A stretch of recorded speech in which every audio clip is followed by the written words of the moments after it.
I just pressed live. What's this Oh, episode about again? we're live on YouTube already.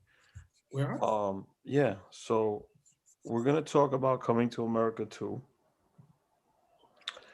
We're going to talk about. I know that you're live and that you're recording, but I'm gonna need you to reset. Like, let's reset. I am gonna reset. I need I'm your just going. I'm energy. I'm going over this with you. I'm gonna Like, talk. Let me say this if real closer to the camera. That Gene is here. okay. Gene, Wait, you didn't Rick, even let me.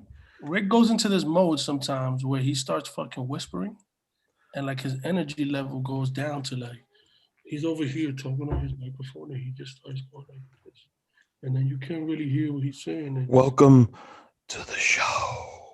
this It goes isn't into the ASMR. Shaq thing. We are live on YouTube. Oh, Craze Boogie's here. I'm here.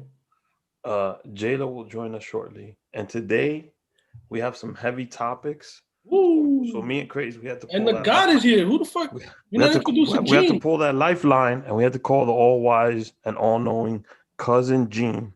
So his Yo, name on this show is Cousin Gene. cousin So Gene. whenever we have an argument, Cousin Gene's gonna settle it. All right. Welcome to the show. Welcome to the show. And it's a good thing that you're on, cousin Gene, because lately I've been feeling like I don't know, man. Like I don't know what I'm doing on this podcast. Like Rick's views are problematic. You know, Jaylah doesn't let me talk sometimes. Justin doesn't answer my texts. Hey, come on now. Justin, is that true? Justin? Nah, I talk on the thing.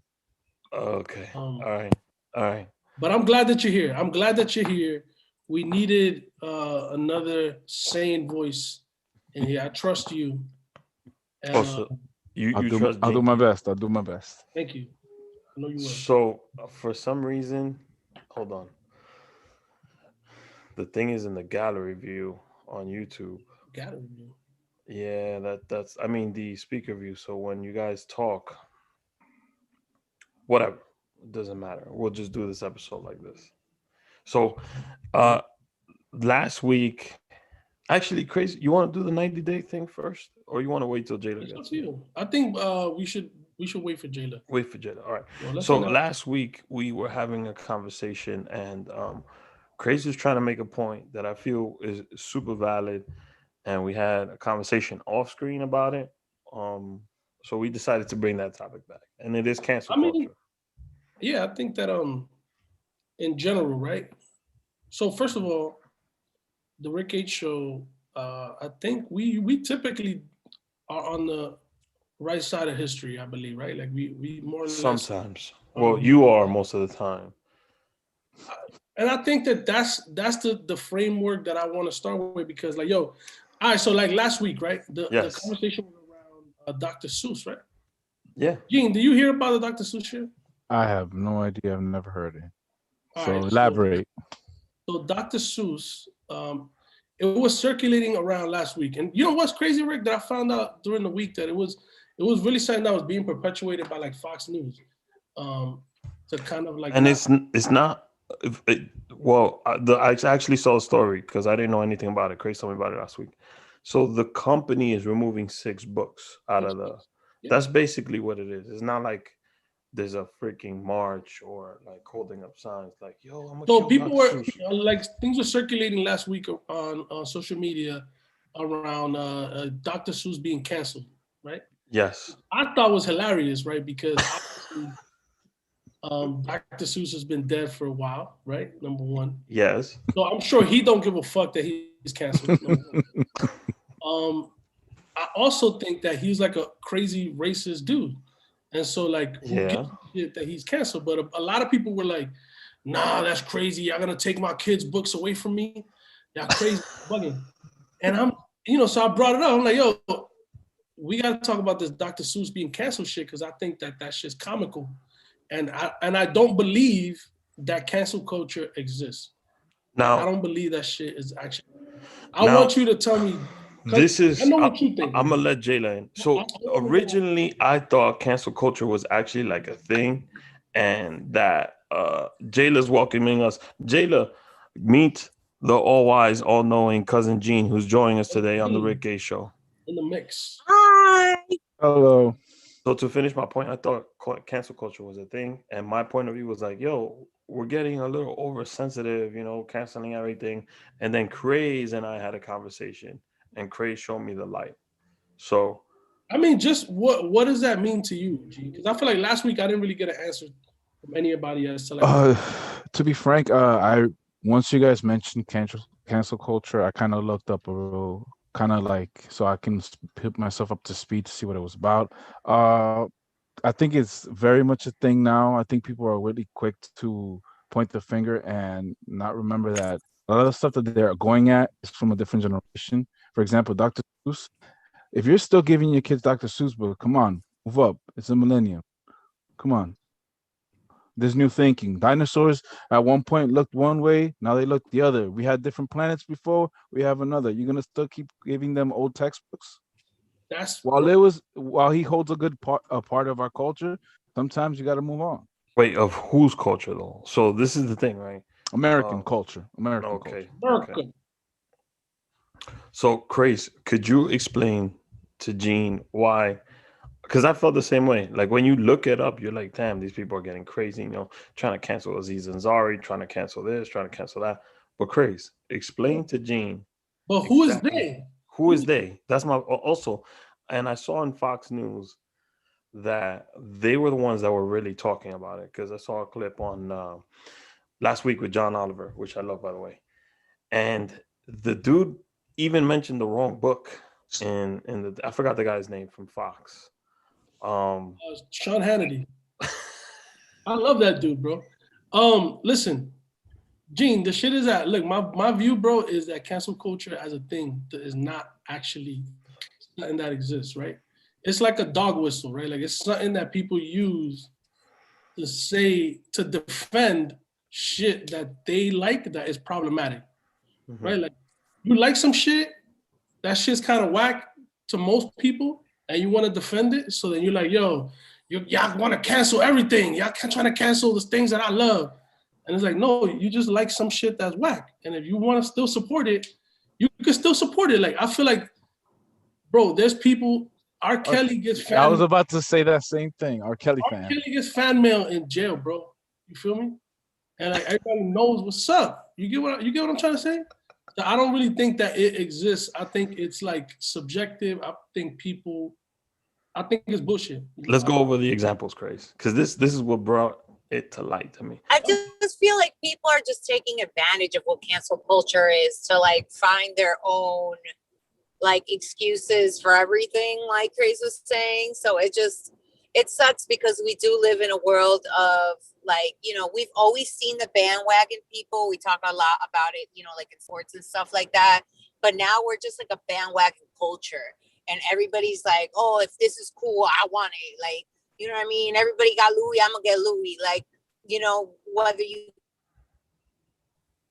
could afford it or not, whether that's in your, like, being realistic, that's the perception that the world gives out now that people are falling into a trap into. Yeah. So crazy.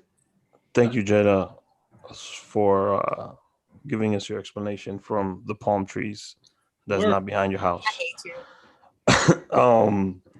But let's go over the example, Craze. Let's clarify this photo a little further. So name some people that you think that have been canceled, Gene.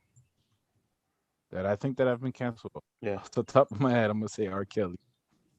And that's the shit. So to me, first of all, I feel like R. Kelly wasn't canceled. And at the same time, R. Kelly also is a convicted rapist, right? So like he's in so that's a crime, yeah. I was gonna throw in one of our childhood favorites, which as an adult, even I have turned my back on him. Hulk Hogan. Oh. I mean, but is he canceled? Yeah, well, WWE is funny, though. Be like, no, man, we don't want none of this bad publicity, and then they'll wait a few years and like, let's bring him back. Everybody forgot about the racist shit they did a few years ago. But that's my point. My point is that he'll be back, and right now he could go and do Trump rallies and MAGA shit and Proud Boy rallies, and he's getting paid. Like I'm sure he's out there doing appearances getting some bread somewhere. You know, in Texas. Hulk Hogan was a good one, team. We didn't. I was about to throw Kanye in there, but you know, but what I'm saying is like those are not, to me. I feel like Hulk Hogan businesses are making money. Hulk Hogan's selling merchandise right now. I feel like I don't see him as canceled. I feel like I've seen him do shit online that people are applauding and supporting. You know what I'm saying? So I feel like there's not really an example. Well, to go with your argument about it not being a real thing, while everybody was like appalled by Hulk Hogan and the whole thing, then you go ahead and you see his page and he's there posting pictures with a black guy, a fan, hugging them. Do you see pictures of him in the past there with Mr. T as his tag team partner and stuff like that? Yet he did say that what he said, and they have proof, man. He really did say that, and they even have proof. Is that what I'm saying is this: I would never, Michael Richards craze from Seinfeld. Another person that I think that the timing of his shit, you know, was already. I don't think he had much of a career for that at that moment. You get what I'm saying? Like, I feel like he had already done what he was gonna do, and people were just not gonna like. I think if he would have been at the peak Seinfeld time, and that shit would have came out, I think he might have survived it and gone on to do different shit without it being a thing. You get what I'm saying? I feel like about the burning of the flag. No. He was doing a set on in the what's the name of the comedy store in LA. He did a whole racist set and somebody recorded it. Yeah. Laugh Factory. Yeah. What I'm saying is that he was already done. You get what I'm saying? Like he didn't have that support at that time anyway. And so it wasn't like he's still getting paid because they get a lot of money from. And he's still getting paid, is what I'm saying. Like those checks ain't never getting canceled. He still gets his money. You get what I'm saying? And so like I guess my shit is like what do people define as being canceled? If it's like you did something whack so nobody wants to fuck with you, to be honest, my understanding is some form of boycott. It's just a form of boycott. And, all right. And for every person that's boycotting, I believe that there's another person that supports. Right? Come on, man. If that actually goes through, think about our own president, former president.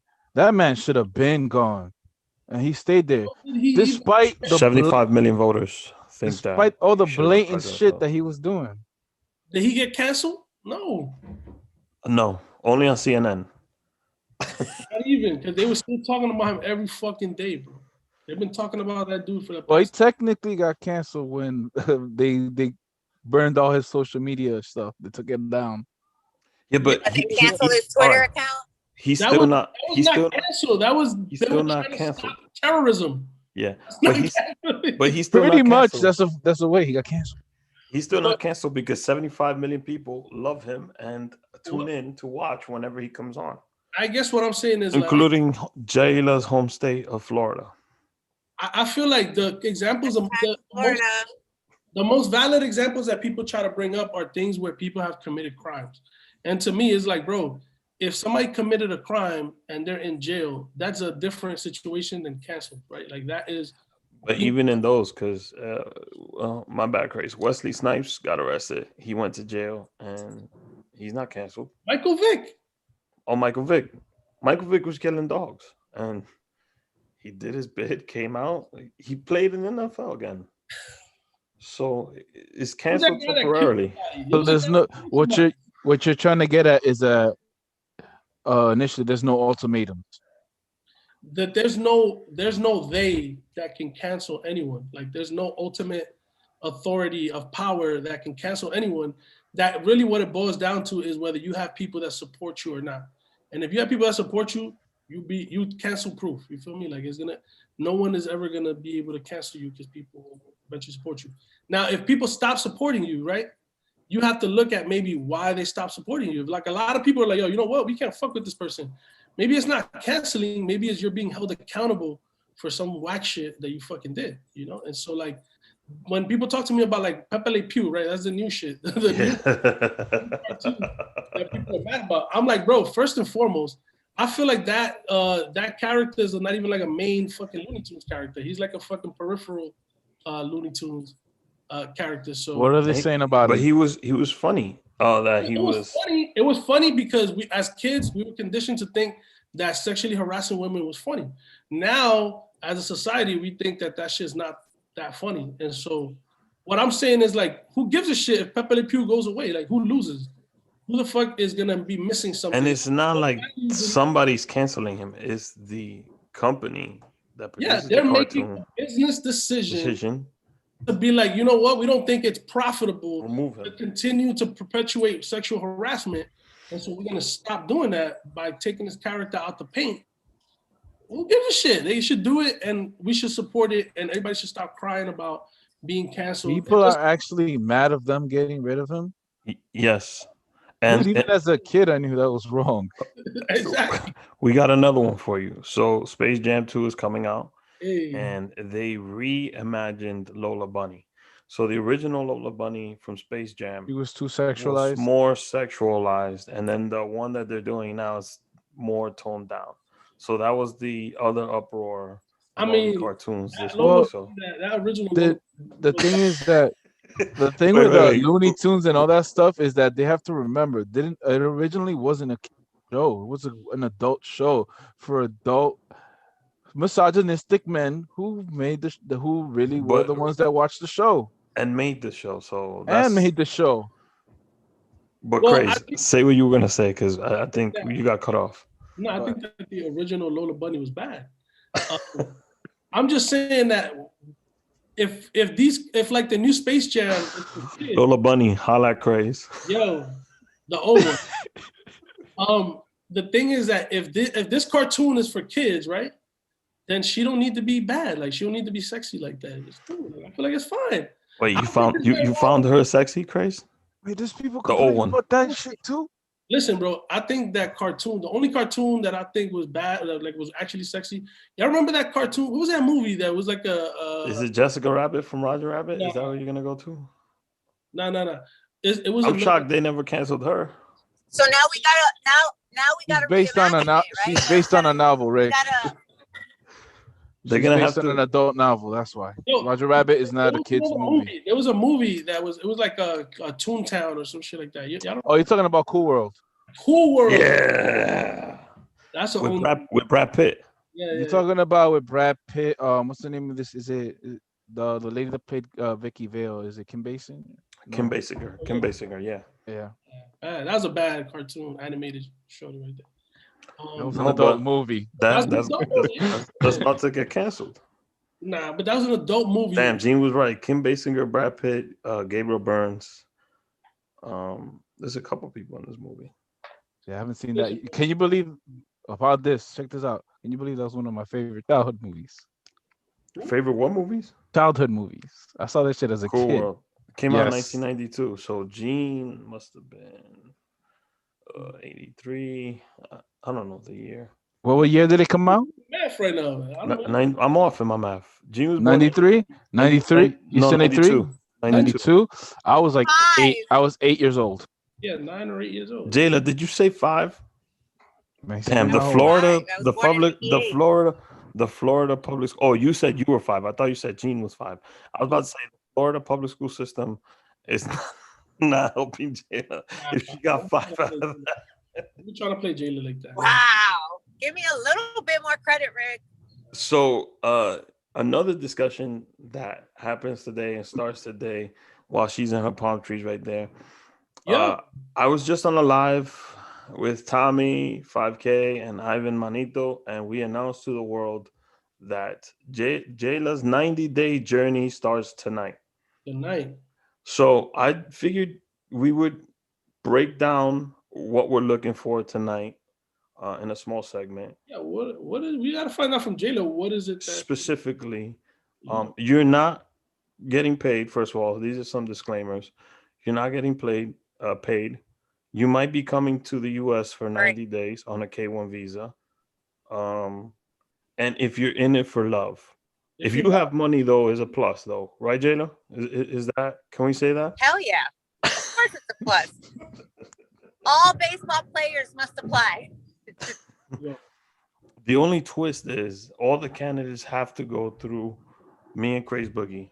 So you just want to scream. We want to make sure that we don't get any weirdos.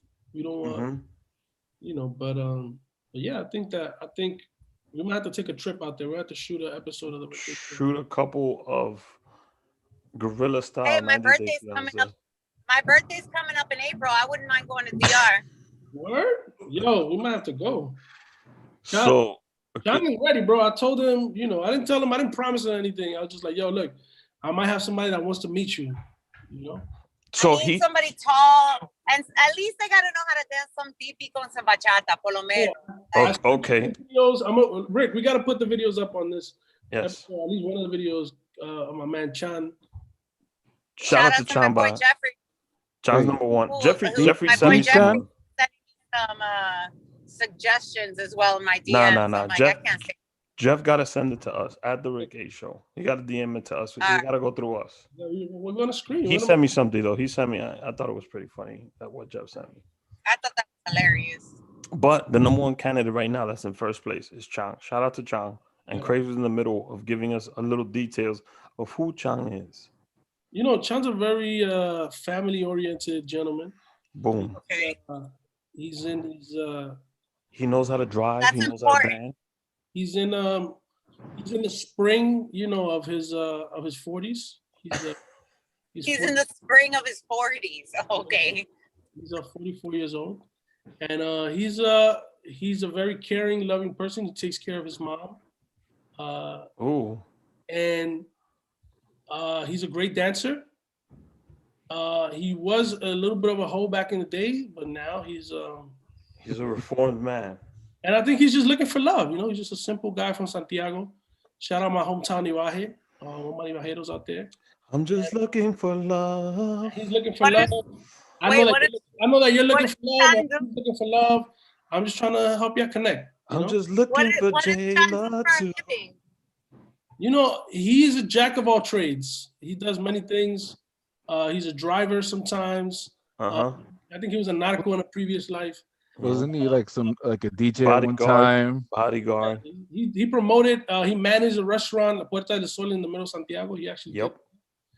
He knows all the spots, by the way, and then wasn't he a choreographer too? He actually did do choreography back in the day. There you go. So. I can't stand it, y'all. John is John.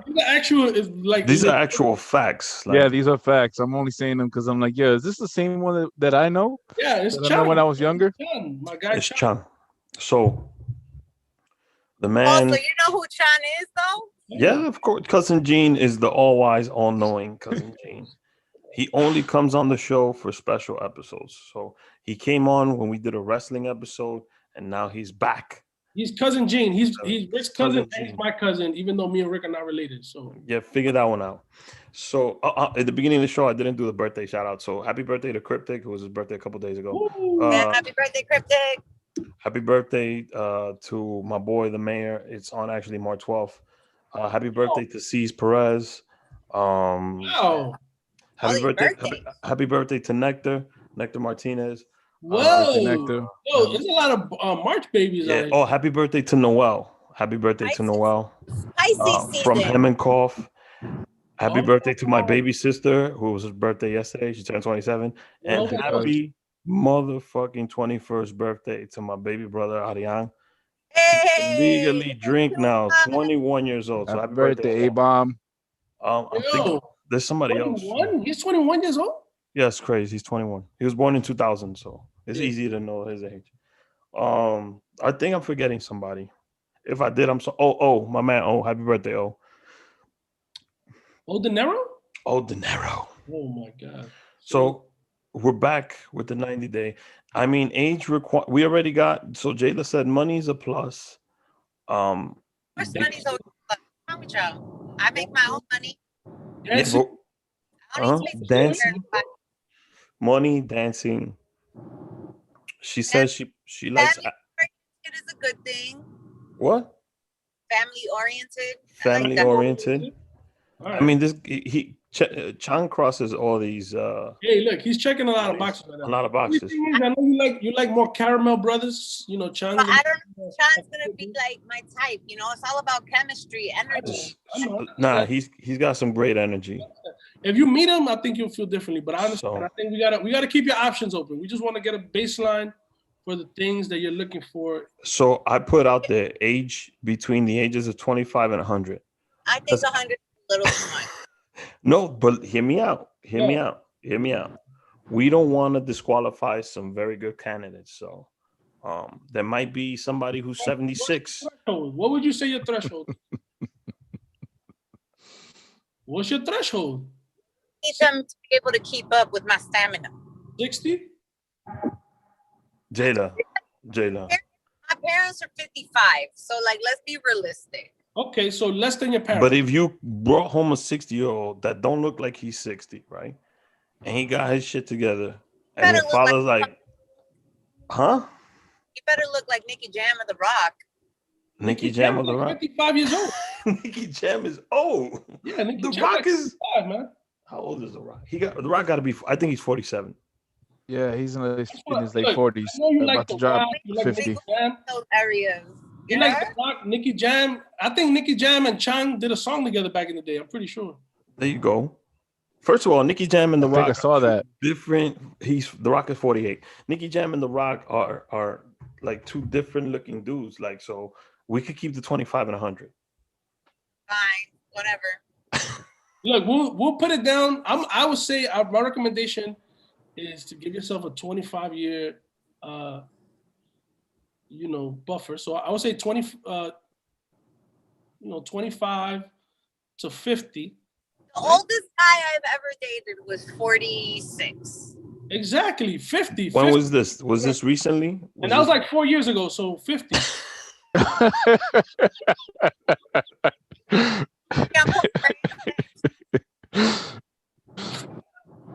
So that's a yes, right? I mean, 25 to 50, Rick. I'm gonna leave the 100 there because Why you not?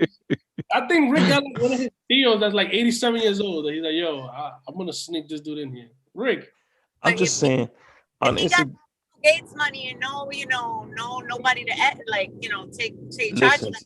Listen to me. Let's have an EMT on standby. When we talking 45 and over, these men got their money right already. Can I choose their caretaker too? Yeah. Yo, did y'all see that movie on was it Netflix that was on? The I Care a Lot. Y'all seen that? Yes. So this is I haven't yet. I have it on my list. All right, so I don't want to spoil it for Gene. But don't worry about it. I would watch it anyway. All right. So I'm not one of those people. I think I mentioned this last week or 2 weeks ago. It's basically about a woman that she a doctor tells her, oh, you could get this patient. This patient's financially well off. And what they do is they have an emergency hearing. This is a real thing, by the way. And they go to the courts and a person is assigned. It's about guardianship. Yeah, to be your guardian. So they're in charge of all your money, all your property. They're in charge of whatever medication you get if they put you in an old folks home and all that, because basically you're a threat to yourself and you can't take care of yourself. So that's the premises of the movie. It's pretty good though. Those people never heard of Hispanic people. Yo, it's the same shit that the whole Britney Spears thing, bro. Like that. Oh yes. Go ahead, Jaylah. No, I said conservative ships, when people just take full control of your life. Yes, and I think that's like a bugged out thing, and it's hard to get out of those. So if you're like Britney Spears, who's it's like a flowers in the attic type of thing, like not like that she's like a kid, but like whoever's taking care of her is like freaking. What's another example? And they get to pay themselves out of your money. This movie, like Misery. Does some Misery shit start happening? I think so. It's basically like if let's say let's say Jaylah was like old and decrepit, and she was a millionaire, and I took her to court and I controlled her money and I paid myself out of her money a salary to watch out for her. So if I went to and I wanted to take her out of her home and I put her in an old folks home, I would put her in an old folks home, right? Then I would sell everything in her house, right? And then I'll put that because remember, this person is gonna get continually paid for supposedly taking care of that person. So yeah, you basically set up like a trust fund for yourself. So when that person, yeah, they're basically washing old people's money. They're selling their shit, putting on an account, giving it back to themselves. Yeah, basically. So the movie is about a woman that does that as a career. Dang. Pretty good though. I think that shit reminded me of the Britney Spears thing because that's what I feel like. That's a bugged out situation. I don't Go know. ahead, Chris. I'm gonna let you Nah, finish your thing. you know about it, right? Gene, you know about Britney Spears? No, but explain to Gene. I don't think he's seen the. I saw it already. I saw the You saw the documentary. thing? So, yo, Gene, you gotta check this shit out on Hulu, I believe. It's the New York Times presents Britney Spears or some shit like that. I don't know what it's called. It's about Britney Spears and essentially It's called Framing Britney or some shit like that. Britney, yeah. I mean, Brittany. So I think I've essentially, seen it it. talks about like her life and like all the stuff that happened years ago, but it frames it in a different way where you're like, oh shit, you know, this is a kid that was going through all this crazy stuff and all this media shit, and it basically explains that for the last like 10 years or more, I think since 2008, 2009, she's been under a conservatorship of her dad runs her life. Like he's the one that does all the decisions for her, and that she basically has no like capability of doing interviews on her own. And like there's this conspiracy theory around it though, that her fans are like, oh, that she's sending messages Through her social media stuff about like her kind of wanting to get out of it and like different shit. It's like a really weird, eerie shit that's going on. Like there's a whole podcast, right? About dedicated just to that. dedicated to like her Instagram, like Britney. It's like basically like Britney can't upright like say anything. Like she's not even allowed to talk type shit. So she has to send everything in like cryptic messages to her fans. Like, and it's like some really crazy ass shit. I don't know how much I believe that she's sending like secret messages. I believe it 100%. Crazy, I believe it. I think she's trying to get out of it. No, I think she's trying to get out of it. I think that's the stuff that I've seen that they have attributed like secret messages to.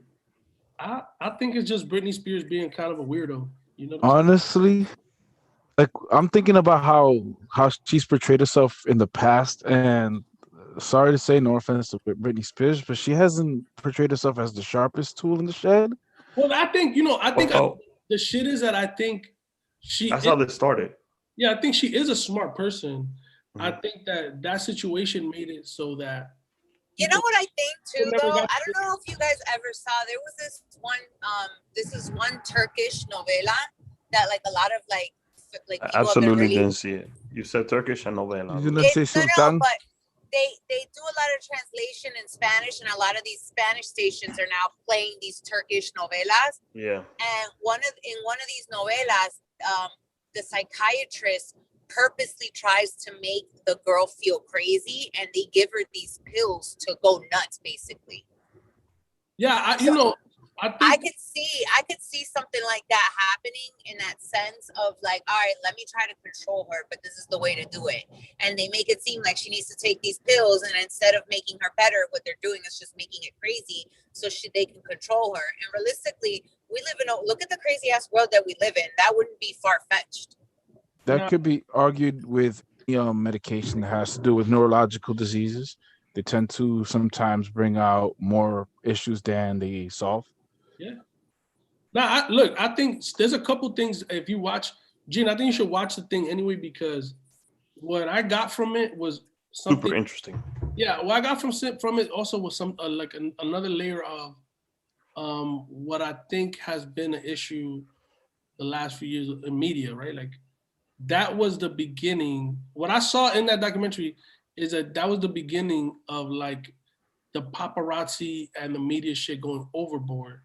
And that like that shit had an effect on Britney that now if you watch the thing now, the way you see it, you're like, damn, bro, like you feel bad for her. I couldn't imagine being like feeling like that. Like people always feel like they entitled to you for your time to like bum rush you when you're shopping and like I think that we got so used to now everybody walking around with a camera, and so like seeing a celebrity, they don't really get the same kind of bombardment that like people were getting in those days. I feel like that was the peak of like paparazzi, the beginning, yeah, paparazzi shit, and I think that shit had an effect on Britney's mental health. What I got from the documentary was that process of going through all of that shit had such a crazy effect on her mental health that she started doing shit so that the media would stop following her and like basically leave her alone, and that shit wound up backfiring her and her And dad. it just made a huge craze. So she just gave up. She put more wood in the fire. Yeah, basically she was going through some shit, and that gave her dad an opportunity to kind of be like, yo, look at how you've made a mess of all your shit. Let me take care of it, and you know, like I'm gonna take care of you. And then now she can't get out of that shit. You know, I think now he controls a business. He's been making money off of it for a long time. And like what they illustrate in the shit is that between him and this attorney that is also assigned to it, they've kind of made millions of dollars as a part of it. And so he doesn't really plan on giving that shit up anytime soon because he's built a whole business, you know, around it. But I think that the media shit is like what I took away from it. That paparazzi shit was out of control, bro. They talk about the dude that got the picture of her when she shaved her head and all that shit. Yeah, that she and like that point where you could see, they talk about it in the documentary where you could see that the point where she went and shaved her head and got a tattoo and all of this shit. Like she went and did the shit and showed like the cameraman and like looked out the door and winked at him, like basically showing them like, look, I'm doing all of this shit. Just leave me the fuck alone. Look, y'all want to see me do crazy shit? Look, I'm gonna do crazy shit. Fine. Look, I feel like it caused her to go to have a mental breakdown is what I got from the shit. That's why I found that shit kind of interesting because that shit is a real issue. I think even today with media, like we have let media dictate, you know, how that's part of the shit that we were talking about with cancel culture. I feel like people. Yeah, I was thinking about that. I'm like, oh, this is referring right back into cancel culture. Bro, it's media. Like the idea that media tells us what we can and can't do. And it's like, you don't have to listen to media. You could still do But it. I feel, again, Tell me. as an adult, you could, like, I could look at something or read something, right? Like if I read something where it's an opinion piece, if I read it, I can form my own opinion as an adult. Like you have the right to, you know, where we're all messed up is where all these Instagram kids that don't have, well, I'm not, this is gonna sound bad, but don't really don't do it. this younger generation where they feel like they need to take a picture of their breakfast or they need to take a selfie of the outfit, you know, they need to blow a little what is I'm gonna dedicate a whole page to that fish thing. So they just ride waves. That's what happens now. Basically, something goes on in, you know, let's say, you know, Jaylah dumps a Dominican guy in the middle of her 90-day journey. That makes it onto Twitter. And then DR wants to cancel Jaylah. And if you're Dominican and you see that, you don't know the whole story, Jaylah's canceled. Or I don't think that's true, though. I was cancel me. Choose a Dominican.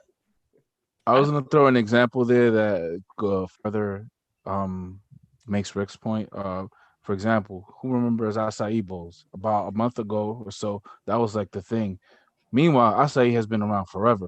I remember acai like 10, 15 years ago being around. But now all of a sudden somebody discovered it. I'm going to give Big Lou everybody's going to be.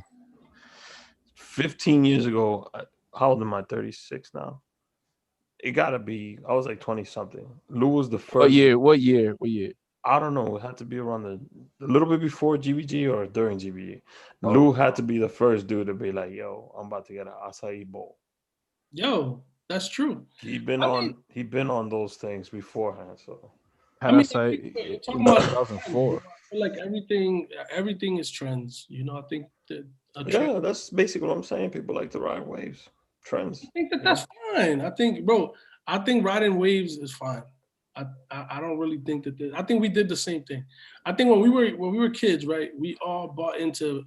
We all used to walk around in baggy ass 4X t-shirts, bro. So yes, not me.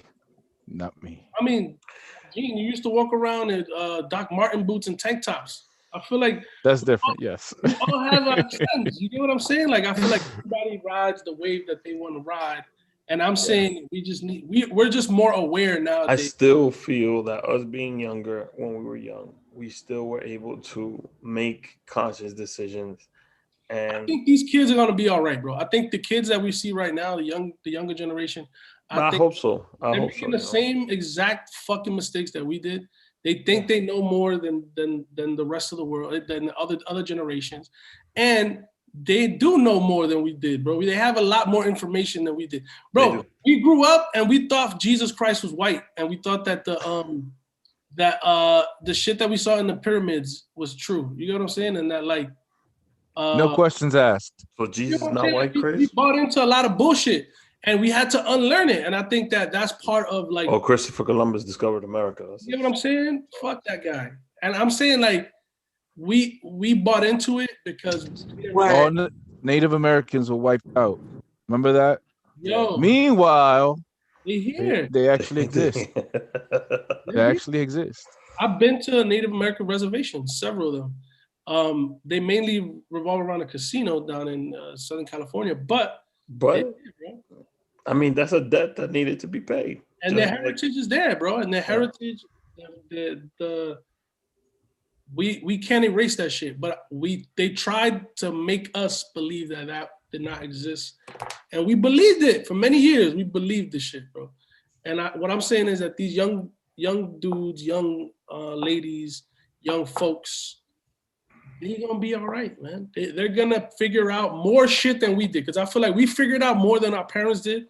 They're gonna figure out more than we did. Well, there's gonna be a space hotel in 2027. So I mean, I think that's the dumbest shit I ever seen. But if that's what people find to be the next level shit, is it Elon Musk spearheading that? I don't know who it is, but I know that somebody with a lot of money decided. That sounds like Elon Musk. Either give money and help people who need it, or build the fucking space hotel. Fuck those people. I'm gonna build a space hotel for 2020. All I'm saying is that that's one hell of a jet lag. Bro, I think that I feel like that sounds like the scariest, also most boring fucking vacation that I can imagine. But you're still gonna find like that massive group of people that want to do it. Of course. Oh, 100%. Of course there's a market for that shit. They're gonna be like, I want to be the first to be in that station. Think about how whack that'll be. You in space and you can't get lit in space because if you get a hangover, oh my god, that'll be the worst. You imagine throwing up and your vomit's going everywhere in space. Ew, that's There's so no gross. gravity. I'm not with that shit. I like gravity, man. I think the vacations that I have. You want them in gravity? I prefer the ocean. Thanks. Imagine if you sneak drugs into this hotel, right? Yeah. I don't think you can smoke weed in space. I don't know if you want to smuggle anything when you don't have no gravity. What if you take some edibles? It's gonna be hard to get it out of there. Yo, I'm surprised that no one in space, Molly in space. I'm surprised nobody has brought up Kanye. Did y'all see that picture of Kanye? No. He's like without a beard. No, does he look okay? I'm gonna be honest. No, he doesn't look okay. Is his jawline all right? I don't know. You don't. I honestly have given up on Kanye. He's just somebody who has mental issues that he needs to deal with. I mean, he does. All right, now going back to the space thing, is it Kanye? That's I don't know. Somehow like Kanye has something to do with it. Nah, he probably will be one of the first people up there though. Crazy. He'll set up the first church up there. Or Little Uzi, I think. Sunday service in space. In space. Oh, he's being sued by the people that did Sunday service, by the way. Yeah, he owes apparently like. This was on the menu, by the way. On the menu with M. and Jaylah, by the way. It's one of the one of the topics they covered. But I found it interesting. Jaylah, did y'all talk about Harry and Meghan Markle? We have actually are revamping the apps and everything, so we've been off air. Oh, got you. Oh, but you haven't. So that's something you got tucked, though. Oh, absolutely. Okay, I'm gonna give you my point real quick on Meghan and who's the prince again? Harry. Is Harry right? Harry? Okay. Yeah, it's Harry. I don't give a shit. I never gave a shit about royals.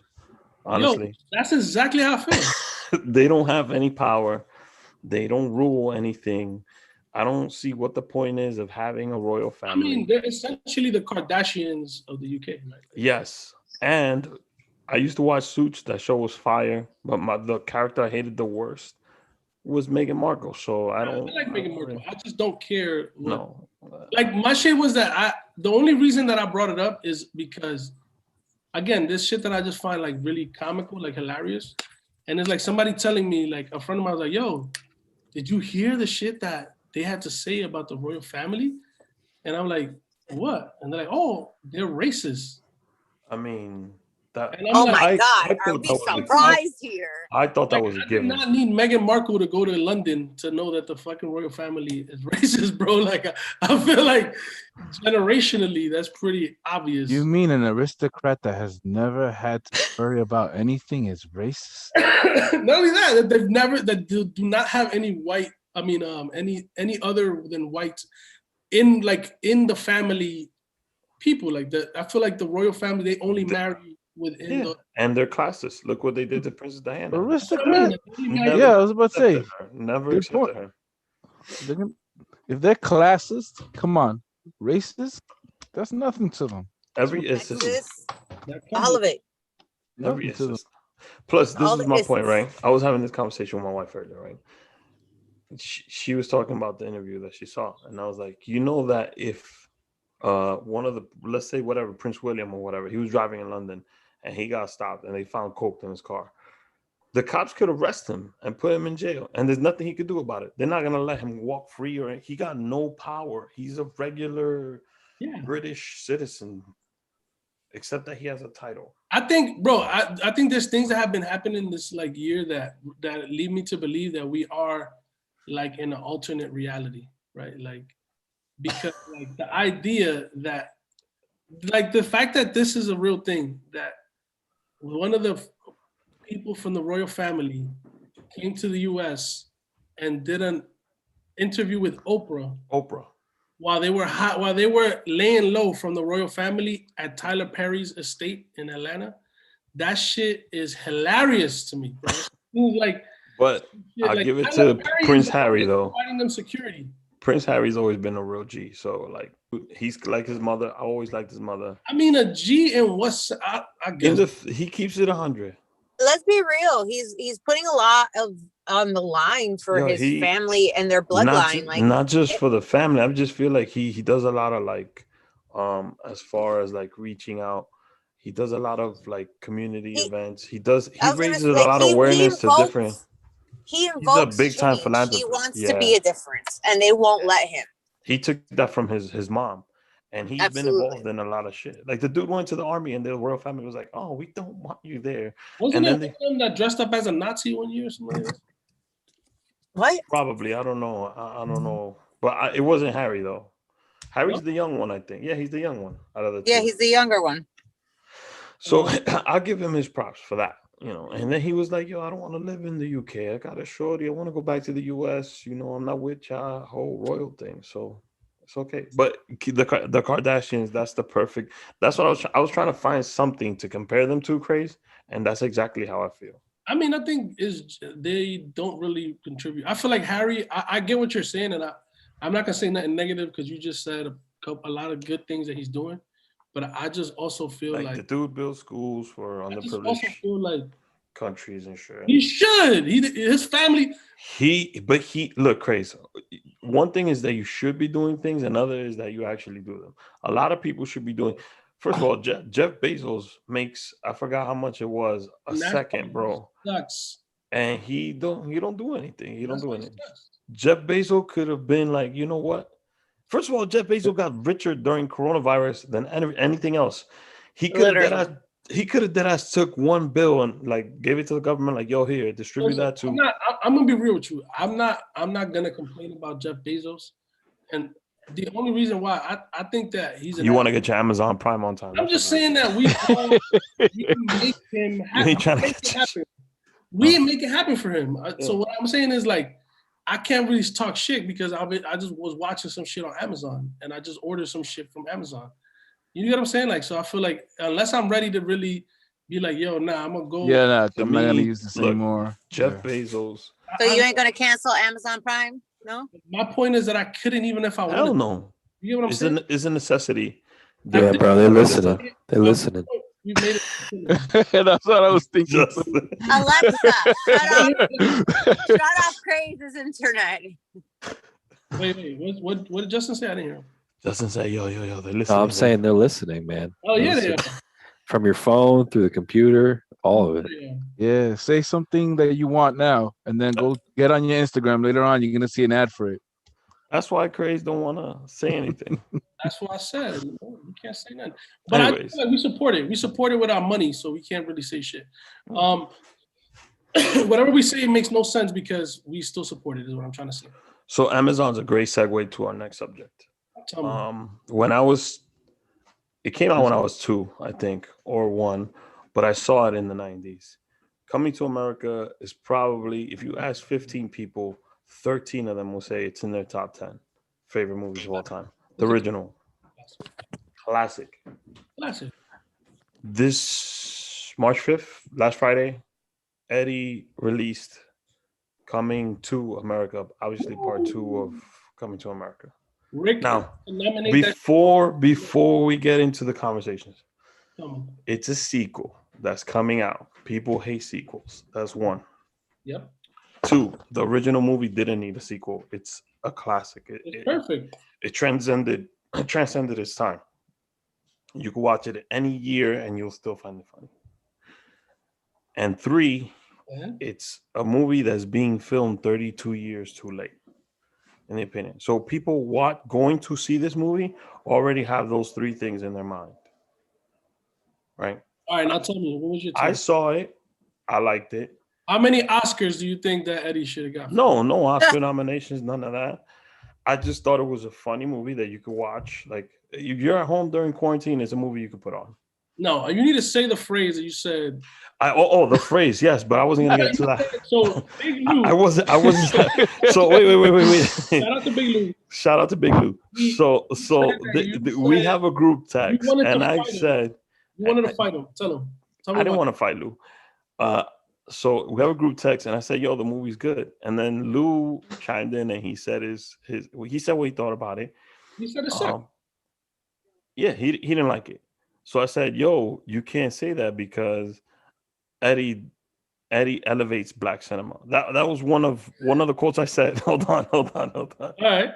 That was one of the quotes I said, and I also said, you got to remember, before there was a Black Panther, the movie that came out, there was a Coming to America, the first Coming to America movie. And in my point in saying that was, Coming to America, as I recall, is the first time you saw black culture in the front as the main part of the movie, and you saw them as royalty, right? And it was like in mainstream. It wasn't something that was just popular within black culture. It was a world phenomenon. So that's why I said Eddie elevates black cinema. Plus, every single Eddie Murphy film, he goes out and he gets fellow comedians that aren't getting love or shine, and he puts them on. He did it with Dave Chappelle. You're standing by the statement that he Richard Pryor, when it was his time, because the way black comedians go, there's one that stands above the rest, and he is the god, and then he passes the baton.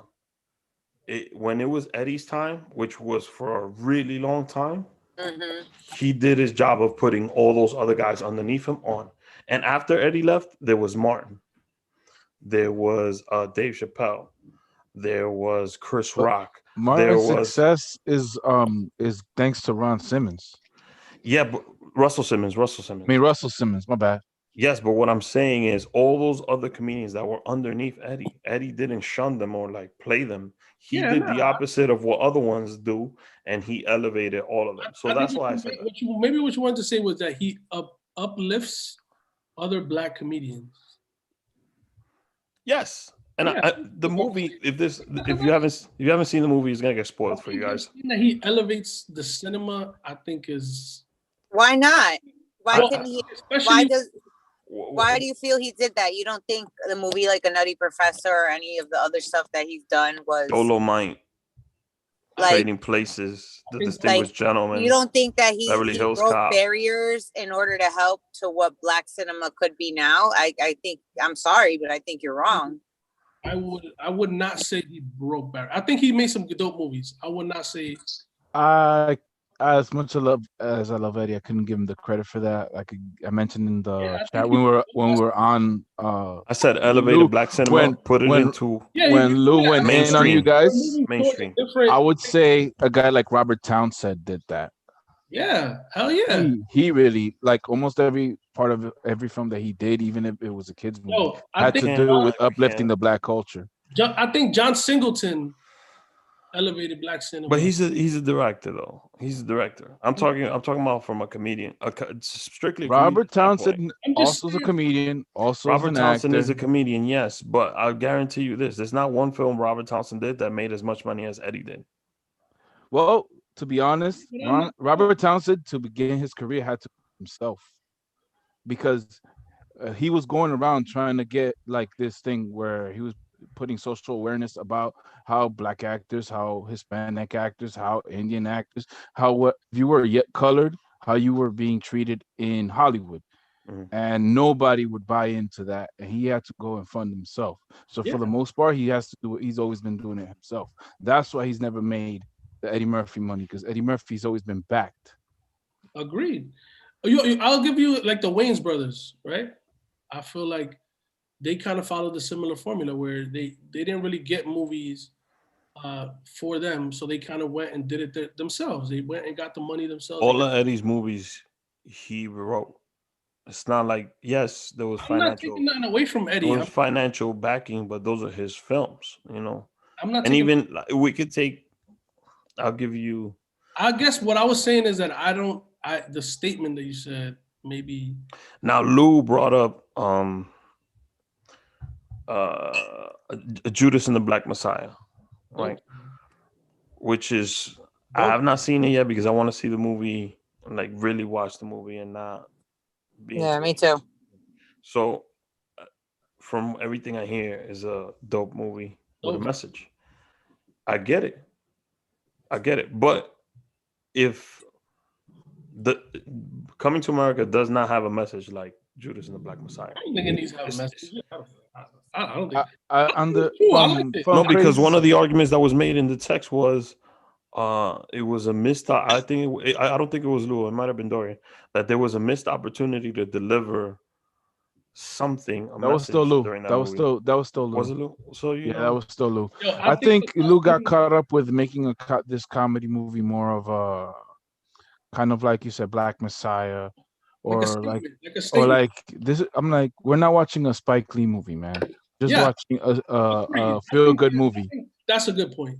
Like the takeaway from the movie was that it's a fucking part two to Coming to America. Mhm. It doesn't have to necessarily deliver something so deep. Now let's talk about Yeah. the movie itself. Now, if you have not watched the movie, this is the part of the episode where you could log off and watch it later. Let's start with cousin Gene, and then me and Crazy will tune in after this. So, cousin Gene, he saw Coming to America. When you saw it, Saturday or Sunday? I think it was Sunday, I saw it Friday. Friday. And what did you think about it? My immediate reaction, from the beginning, I already had a mediocre expectation to it. Hmm. I started watching it. The opening was really nice. I enjoyed the cameos. It was cute, but almost immediately I started to feel like it was kind of goofy. The movie was a little too goofy Okay. compared to the first movie. They paid way too much homage to the original one. There was too much. I mean, you kind of have Though to though. The there was original's a classic though, too Gene. much regurgitation of the same old jokes, and Okay, I agree with you there. just trying to remake them again. The story was kind of a little bit everywhere.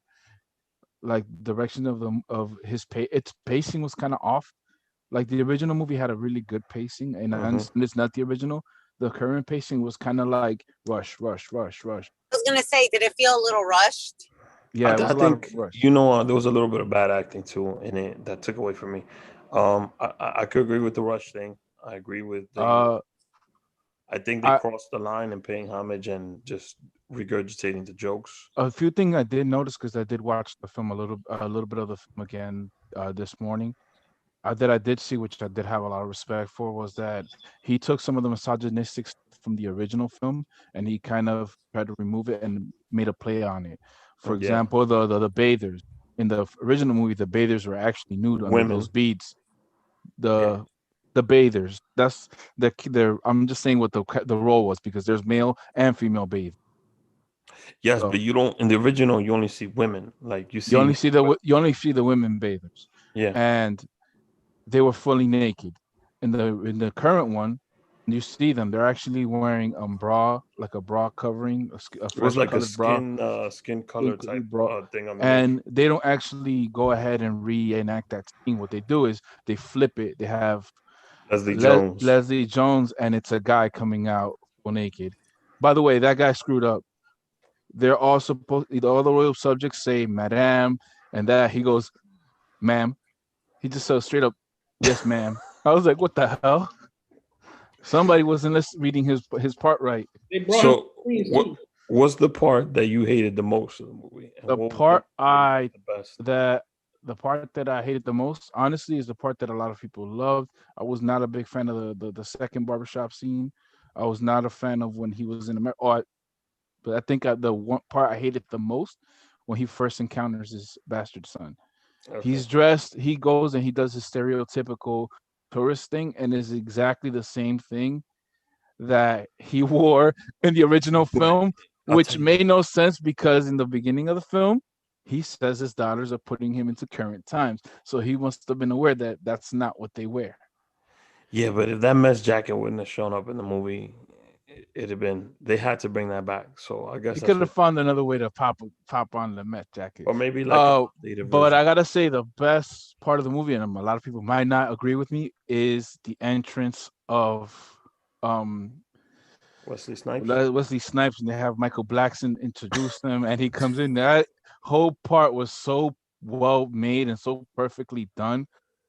From Michael Blackson's part all the way to Wesley Snipes' part to the part where he brings in his sister. I think it was all done really well. It was cute. It was cheeky. And it was very, very funny. Jaylah got a fan in the chat, by the way. I'm sorry. Macho 2.0 says, "Yes, mami que está ahí."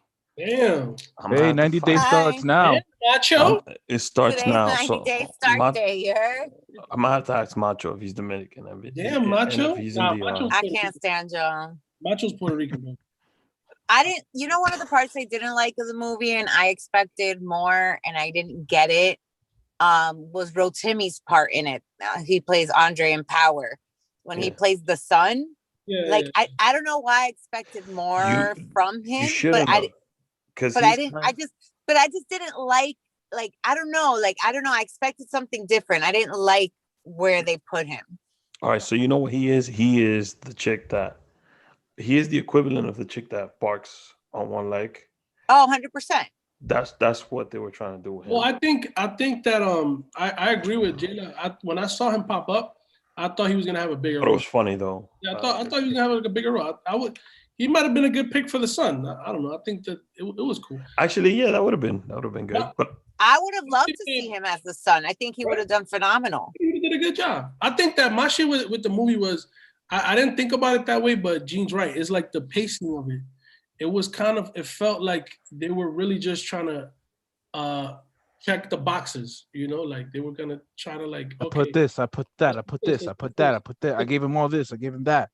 Yeah, I feel like if they would have did less references to like the original movie and really worked out the how it could have been, because I feel like the original movie, what was good about it was that the pacing was really good, and you kind of saw the progression of him, kind of like him and Lisa. I feel like it's a classic movie. It was the original one is it was a mixture between comedy and a drama movie. And a drama, And the current one was just straight up a goofy. It almost felt like a kid's movie. That's 100% on the mark. And I just think that the plot, bro, to be honest, where I think that they went wrong was they should have spun it the other way. They should have had like a review. I 100% agree with you. Where he wasn't actually his son. And like that, I would have rather liked the love story between his daughter, the king's daughter. The eldest daughter, and the guy. As like her kind of getting him to fall in love with I was gonna say Wakanda. I mean, Gene brought it up earlier. He got his hairstyle just like. I felt. I'm not gonna say Killmonger. And then they dressed him like Chadwick, so I think it was kind of like I think it was a homage. It was like a like homage to it. I think it was overall. I feel like it was okay. It met. I would say that. Was it trash though, Craze? You know when they have those boxes, right? Where like. How many Rotten Tomatoes? You ever took those quizzes where there's like strongly agree. Yes. Neutral. I feel like that shit like met expectations, right? Okay. Like, it wasn't good. It wasn't bad. It was like, what did I expect them to do with a sequel for Coming to America? Yes, that met, and it had a couple funny jokes in it. I feel like there was a couple things that did make me. I did say my favorite. I'm trying to think. There was a couple things that I was like, yo, they got me with that one. All right, guys, I gotta head out though because I have something. Because she's 90 Day. I thought it was a great movie. Yeah, I already said what I didn't like. Guys. The acting. Hi, Cousin Jean. Bye. Please pick out some good candidates for me, y'all. Like, cut me some flag. Absolutely not. Absolutely not. Cool. So, all right. To wrap up this and the episode, I didn't like the acting. I felt like they did one take and they just settled for that take instead of actually taking the time to do it. It was rushed. I did like this shit in quarantine? During quarantine? Yes, they did. That's why though. I think that may have happened. You know what? What it did, very similar to it, was the Bill and Ted sequel. It was very similar to that. Oh yes. Very similar to it. I felt the exact same way afterwards. Like, okay, it gives me another piece of the story. It wasn't great, but this is what I expected. Well, at least Eddie Murphy didn't alienate you like they did. I felt so alienated watching the movie. It's like, oh yeah, cool. No, I thought Eddie did a decent job. I think that the storyline that we were talking about earlier, where through the middle of the movie he discovers that that's not actually his son, and then the guy falls in love with the daughter, and then he has to remember that it's kind of like him and Lisa. Lisa wasn't the one. It would have been a way better story. I do have to say I did wish Arsenio had a few more jokes in the movie, like as Semi, not as his extra characters, but as Semi. Well, I think Arsenio knocked it out of the park. Eddie did a decent job. I think Arsenio did a better job than Eddie this time around. Tracy Morgan, Leslie Jones, I thought was funny. Morgan Freeman was really funny in the movie. And Sex with Chocolate was a letdown for me. I thought that was going to be better for some reason. I don't know. And you could, another thing that was said, and it's true, you can actually see it all the time. All of them, you kind of see it coming. I'm like, okay, this time this is when they're going to show this person. This is when this person's going to pop up. This is when this person's going to pop. And they should have had Sex with Chocolate in the beginning of the movie, not at the end. But that's it. That would have been better. They popped up in the funeral. Yeah, that would have been better.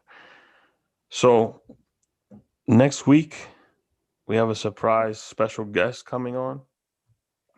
Craze got the hookah finally going now. Again, Jaylah's 90-day journey. If you have a Dominican friend, relative, tío, abuelo, padrastro that you want to introduce Jaylah to. Crush on Jaylah. Has a crush on Jaylah. Lives in DR. Forward the information to therickashow@gmail.com. therickashow@gmail.com, or you could resume, CV, or social headshots. Some headshots. Where he's from? Is it a campo? Is it the city? If he has a cedula, we would appreciate the cedula. Appreciate that as well. Real and fake age, both. We would like both. We accept both. We accept both. And not just DR. I think we'll extend it to the whole Caribbean. All right. I would love it. We could go to DR because I feel like, and I still think Chang. We just got to get Chang a tan. I think Jaylah needs a little color. Cousin Gene, thank you for coming on the podcast again. Thank you for having me. We'll see you all next week on Tuesday. Who do we have next week? Who do we have? You didn't say anything. Surprise guest. Oh. Surprises. Episode 100 is April 6th. Get ready for that. Let's go. So, live from Punta Cana. Let's go. I wish. We'll see you guys next week at 8 o'clock on Tuesday.